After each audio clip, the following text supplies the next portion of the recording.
교정 후 관리가 잘 안 되면 치아들이 다시 틀어져서 교정 치료한 결과가 약간 아쉽게 되는 경향들이 많이 있습니다. 그것 때문에 다시 재교정 치료를 시작하는 환자분들이 많이 있어요. 재교정 치료를 받고 싶지 않으시면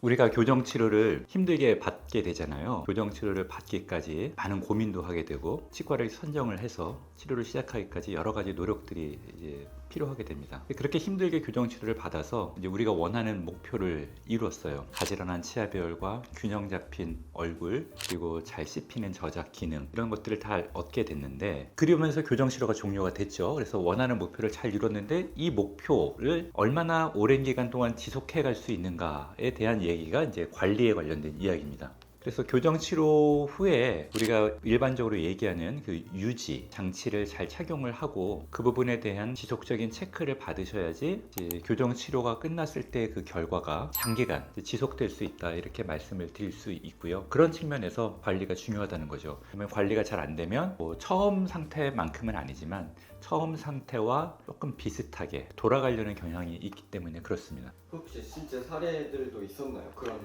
네, 그런 사례들도 상당히 많고요. 제가 요거에 대해서 조금 더 설명을 드리면, 우리 몸은 기본적으로 항상성을 가지고 있습니다. 항상성이라고 하는 건 뭐냐면 일정한 성질을 유지하려고 하는 특성인 거죠. 우리가 체온도 36.5도를 유지하기 위해서 몸이 여러 가지 대사 활동들을 하게 되고, 또 우리 체중이 예를 들어서 뭐 70kg인 남성분 같은 경우에 자기 몸이 자기 체중을 인식을 하고 있어서 그 체중을 유지하기 위해서 음식을 많이 먹으면 소모하는 칼로리를 높여서 체중을 유지하려고 하고, 또 뭐 음식을 적게 먹으면 더 많이 먹을 수 있도록 우리 몸에 신호를 준다든가 해서 체중을 유지하는 그런 특징이 있죠. 그래서 우리가 다이어트를 해서 체중을 감량해도 다시 요요 현상이 오는 것은 이런 항상성의 원리 때문에 그런데요. 마찬가지로 교정 치료도 원래 있었던 치아 배열을 유지하려고 하는 우리 몸의 특성이 일부분 남아 있다는 겁니다. 그래서 그런 특성들을 잘 컨트롤하기 위해서는 안전장치가 필요하고요. 그걸 이제 우리가 관리라고 표현합니다. 그래서 저희 교정과 의사들은 이걸 이제 유지 관리 혹은 유지, 이렇게 저희가 얘기를 하고, 영어로는 리텐션이라고 저희가 표현을 합니다. 그래서 그 유지 장치를 거의 반평해야 된다고 저번에 말씀해 주신 거. 그래서 그 유지 장치에 대해서 말씀을 조금 드리면, 교정 치료 후에 교정 장치를 다 제거하고 나면 치아 상태들은 다시 이제 자유로워지잖아요. 이 자유로운 상태로 그냥 우리가 방치하는 게 아니라 이 마지막에 그 좋았던 치아 배열을 최대한 오랜 기간 지속시키고 끌고 갈 수 있도록 하기 위해서 뭐 고정식 유지 장치 혹은 가철식 유지 장치를 착용해서 치아 배열들이 틀어지지 않도록 잡아주게 되는 거죠. 교정 치료를 하는 도중의 관리는 이제 지금 말씀드린 관리랑은 전혀 다른 개념이고요. 교정 치료를 하는 동안의 관리라고 하는 건 크게 세 가지입니다. 첫 번째는 구강위생 관리죠. 이를 잘 닦는 거예요. 교정 장치가 부착이 돼 있으면 교정 장치 주변에 음식물, 찌꺼기 같은 것들이 생기기가 쉽거든요. 그래서 그런 부분들을 깨끗하게 닦아내야 됩니다. 이거를 잘 못 닦아내면 뭐 잇몸이 안 좋아지거나 잇몸에 염증이 생기고 잇몸이 붓고 피가 나는 부분, 그리고 충치가 생길 수도 있고요. 경우에 따라서는 교정 장치를 제거하고 나면 교정 장치 주변으로 치아들이 하얗게 탈색이 오거나 이제 우리가 부식됐다라고 하는데 화이트 스팟들이 나타나는 경우들이 있습니다. 그래서 치아들이 약해지기 때문에 교정 치료를 하는 동안에 구강위생 관리가 첫 번째로 중요하고요. 두 번째는 교정 장치가 떨어지지 않도록 관리를 하는 게 필요합니다. 교정 장치가 탈락되면 교정 치료가 정상적으로 잘 원하는 시간 내에 또 원하는 목표를 달성할 수가 없게 됩니다. 그래서 교정 장치가 떨어지지 않도록 관리를 한다는 측면에서는 너무 딱딱하거나 질긴 음식을 피하셔야 되고, 교정 장치가 떨어졌는지 안 떨어졌는지를 본인이 또 꼼꼼하게 체크도 또 하시는 그런 관리가 필요하게 되고요. 세 번째로는 이제 교정 치료를 위한 여러 가지 주의사항들을 잘 따라주는 겁니다. 지금 말씀드렸던 뭐 구강위생 관리나 딱딱한 음식 먹는 것 외에도 뭐 교정 치과에서 고무줄을 거는 것이라든가 어떤 장치를 꼈다 뺐다 하는 걸 하라 그랬을 때 그러한 여러 가지 지시사항들을 잘 따라주고 내원 약속을 잘 지켜주는 것들, 이제 이런 부분들에 대한 것들이 교정 환자분들이 하셔야 될 관리 상황이라고 말씀을 드릴 수 있고요. 이거는 이제 교정 치료가 끝난 후에 있는 유지 관리랑은 조금 다른 관점이라고 말씀드릴 수 있습니다. 내원을 우리가 여러 번 하면서 교정 치료가 진행되는데요. 보통은 치과마다 좀 다르긴 하지만 뭐 3주나 4주에 한 번 정도, 길게는 뭐 6주까지도 가는데요. 그렇게 일정 기간마다 환자분들이 치과에 내원해서 교정 치료를 진행하게 됩니다. 교정 장치를 부착해 놓고 그 부착해 놓은 걸로 그냥 끝날 때까지 1년이나 뭐 1년 반, 2년까지 그냥 안 오고 끝나면 사실 베스트겠지만, 이제 현재 교정 그 기술로는 그렇게 됐을 때는 좀 치료가 제대로 진행되지 못하는 특성을 가지고 있습니다. 왜 그러냐면, 교정 치료를 진행할 때마다 우리가 얇은 철사로부터 좀 굵은 철사로, 그리고 고무줄도 중간중간 걸었던 거를 다시 뺐다가 새로운 고무줄로 건대거나 이런 과정들이 필요하거든요. 교정 치료를 진행하는 거는 우리가 운전을 하는 거랑 비슷해서요. 핸들을 잡을 때 똑바로만 잡고 쭉 가는 게 아니라 핸들을 조금씩 틀지 않습니까? 그런 것처럼 우리가 치아를 이동시켜 가는 것도 드라이빙 시킨다고 저희가 표현을 해요. 어떤 치아 현재 위치로부터 다음에 우리가 가야 될 위치까지 이렇게 한 번에 쭉 미는 게 아니라 치아들을 조금씩 이동시켜 가면서 우리가 원하는 방향보다 조금 더 가면 또 좀 반대 방향으로 조금 더 이동시키고, 원하는 방향으로 이동시켰는데 좀 덜 온 것 같으면 그 방향으로 조금 더 힘을 가해서 치아를 이동시키고, 이렇게 의사는 환자의 치아 이동에 대한 양상을 유심히 관찰하면서 내원 간격마다 그 치아 이동의 방향이나 어떤 속도, 힘의 크기, 이런 것들을 조절하면서 치아를 이동시켜 나가기 때문에 반드시 이 내원 과정을 잘 지켜주셔야지 치료가 정상적으로 진행될 수 있게 되고요. 고무줄 힘 같은 경우도 그렇습니다. 우리가 교정력을 발휘시키는 탄성 고무줄을 이렇게 걸어 놓으면 이 고무줄 힘이 한 일주일 정도 뒤에는 이 힘의 뭐 70%에서 80% 정도가 다 사라지게 됩니다. 그렇기 때문에 또 새로운 고무줄을 걸어서 그 힘을 늘려야 되기도 하고요. 고무줄이 아니라 어떤 스프링을 걸어서 교정력을 발생시켰는데 이 환자가 막 뭐 6개월 만에 오거나 1년 만에 내원하면 우리가 원하지 않았던 치아 이동들이 일어나는 경우들도 우리가 관찰을 하게 되는 경우들이 많습니다. 그래서 이런 예상치 않았던 부작용이나 원치 않았던 치아 이동을 방지하기 위해서는 주기적으로 내원하셔가지고 체크를 받고 그에 따른 적절한 조치가 필요하다는 거죠.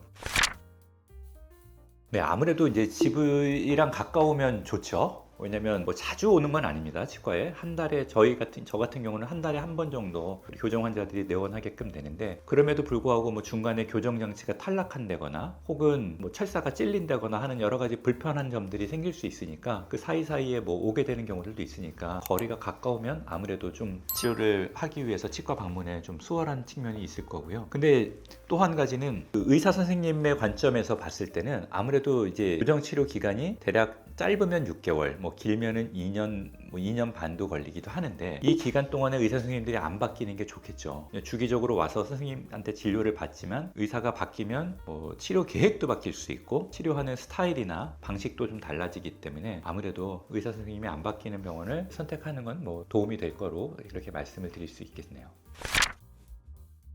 교정 치료뿐만 아니라 뭐든지 간에 일관성이 뭐 나름대로 좀 중요하잖아요. 특히 우리가 어떤 방향성을 가지고 우리가 진행했으면 그 방향대로 가야지 그 방향에 맞는 결과를 달성할 수 있는데, 중간에 좀 다른 철학을 가진 선생님으로부터 진료를 받게 되면 아무래도 결과가 달라질 수도 있고 우리가 원했던 거랑 좀 다른 결과를 얻게 될 수도 있으니까 그런 부분들이 좀 생각해 볼 필요가 분명히 있고요. 의사들마다 진료를 하는 방식이나 치료 계획이 다를 수 있다는 것은 사실은 어떤 면에서 보면 또 장점이 있죠. 우리 사회는 다양성을 가지고 있는 사회니까. 그리고 뭐 예를 들어서 저한테 진료를 받으러 오셨다 그래서 제가 하는 말이 뭐 절대적 진리가 아니지 않습니까? 제가 이런 비유를 많이 해요. 등산을 할 때 우리가 정상을 올라가는 루트가 여러 가지가 있잖아요, 코스가. 그래서 우리가 부정교합으로부터 정상교합으로 도달하는 그 방향이나 그 코스는, 혹은 치료 방식, 계획들은 여러 가지가 있을 수 있는 거죠. 근데 그 중에서 내가 혹은 환자가 봤을 때 더 도움이 될 수 있고 환자의 삶에 더 잘 어울리는 그 방향이 있을 거라는 거죠. 그래서 그 방향을 잘 선정하실 수 있는 의사 선생님을 만난다고 하면 그 선생님과 쭉 이어서 진료를 받을 수 있는 병원을 선택하는 게 좋겠다는 말씀을 드릴 수 있죠. 사실 교정 후의 관리가 정말 중요한데요. 교정 후 관리가 잘 안 되면 치아들이 다시 틀어져서 교정 치료한 결과가 약간 아쉽게 되는 경향들이 많이 있습니다. 그래서 최근에 저한테 굉장히 많은 분들의 재교정 문의를 하고, 또 그것 때문에 상담받으러 오시고 다시 재교정 치료를 시작하는 그 환자분들이 많이 있어요. 다른 치과에서 치료를 받았는데 뭐 유지 장치를 안 껴서 혹은 뭐 여러 가지 이유로 치아가 틀어지고 뭐 치아 사이가 벌어지거나 아니면 돌출이 다시 돼서 혹은 뭐 치료 결과가 마음에 안 들어서 다시 재교정 치료를 받는 분들이 있는데, 이런 재교정 치료를 받는 확률을 낮추시려면, 재교정 치료를 받고 싶지 않으시면 가능한 한 그 유지장치 착용을 잘 하고, 교정 치료가 끝났다고 치과 방문이 없는 게 아니라 교정 치료 이후에도 뭐 1년에 한 번 정도 혹은 2번 정도 치과 방문하셔서 내 치아 배열이 잘 유지되고 있는지, 유지장치가 뭐 떨어지거나 내 유지장치가 잘 맞는지, 이런 것들을 좀 체크 받으실 필요가 있겠습니다.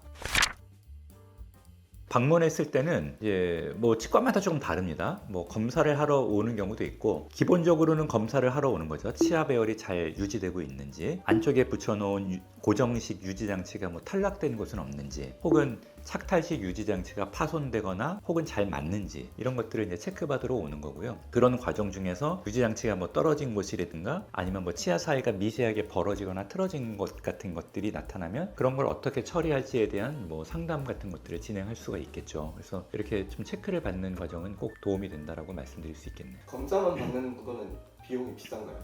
그거는 이제 치과마다 좀 달라서요. 저 같은 경우는 교정 치료가 끝나고 나면 2년간은 그런 체크 비용을 안 받고 그냥 검사를 해드리고 있고, 2년 이후에는 아주 뭐 소정의 비용을 받고 이제 저희가 봐드리고 있습니다. 그 치과마다 좀 정책이 달라서 뭐라고 말씀드릴 수는 없겠습니다만, 그렇게 큰 비용이 들지는 않을 거라고 생각하고 있습니다. 제 생각에는 어딜 가든 사실 큰 비용은 안 들 것 같은데, 네. 검사를 받는 기대값이 비용보다 훨씬 높으니까. 그렇죠. 예. 그래서 사실은 그 검사 비용이 뭐 많은 돈이 들어가는 건 아닌데, 기껏해야 뭐 한 몇만 원 정도 발생될 수 있는데, 근데 그렇게 함으로써 우리 치아를 장기간 더 좋게 유지하는 데 도움이 된다고 이렇게 생각해 주시면 되고요. 나는 자신 있다, 나는 뭐 좀 틀어져도 상관없다 그러시면 뭐 바쁘시고 그러면 좀 매년은 안 가더라도 뭐 3년에 한 번, 2년에 한 번 정도 방문하시는 걸 권해 드릴 수 있겠고요. 그 다음에 또 그래요. 우리가 살면서 나이가 점점 들어가면서 우리가 노화 과정을 겪지 않습니까? 얼굴도, 저도 요즘 뭐 다양한 주름 때문에 좀 고민이 생기기 시작하고 있는데, 치아 배열의 노화와는 치아 배열이 조금씩 틀어지는 겁니다. 그래서 교정 치료를 안 받으셨던 분들도 치아 배열들이 나이가 들면서부터는 조금씩 틀어지거나 뭐 치아 사이가 벌어지거나 조금씩 차이가 나게 됩니다. 그래서 그런 부분들을 그냥 자연스러운 과정이라고 생각을 하시고 받아들일 수 있다고 하면, 뭐 교정 치료 후에 조금 치아가 틀어지고 치아 사이가 조금 벌어져도 크게 티나지 않으면 한평생 사는데 뭐 큰 문제 없으니까 그렇게 지내시는 것도 또 한 가지 뭐 방법이라고 생각할 수 있고요. 그러나 교정 치료 후의 결과가 나는 치료했던 것만큼 끝까지 잘 유지됐으면 좋겠다라고 하면 유지장치를 잘 착용하셔야 되고, 이 유지장치를 정말 잘 착용하시면 우리가 할아버지 할머니 돼서도 아주 가지런한 치아 배열을 거의 그대로 우리가 가져갈 수 있습니다. 그래서 나이 들어서 정말 큰 그 매력 중에 하나가 치아가 고른 거거든요. 그래서 노년 간지 중에 하나가 치아 간지라고 하는데, 나이 들어서 치아가 고르신 분들이 사실은 많지가 않거든요. 지금 어르신들 중에서 치아가 고르신 분들이 교정 치료하신 분들은 별로 없고, 치아가 고른 분들은 대부분 뭐 틀니나 아니면 뭐 크라운들을 많이 하신 경우들이 있을 테니까, 그래서 치아가 고른 것들을 잘 지속하고 싶으시면 아무래도 이제 유지장치를 잘 착용하시고 관리받는 게 좋겠다, 이 정도라고 설명드릴 수 있겠습니다. 오늘 교정치료 후 유지관리에 대해서 좀 설명을 드렸는데요. 교정치료를 앞둔 분이나 교정치료를 끝나신 분들의 이 영상을 보고 내가 이 장치를 왜 껴야 되는지 고민이 있으셨던 분들이라면 이 내용이 조금은 도움이 되셨지 않았을까 생각을 합니다. 이 영상을 보시고 좀 도움이 되셨으면 구독과 좋아요 부탁드리겠습니다. 감사합니다.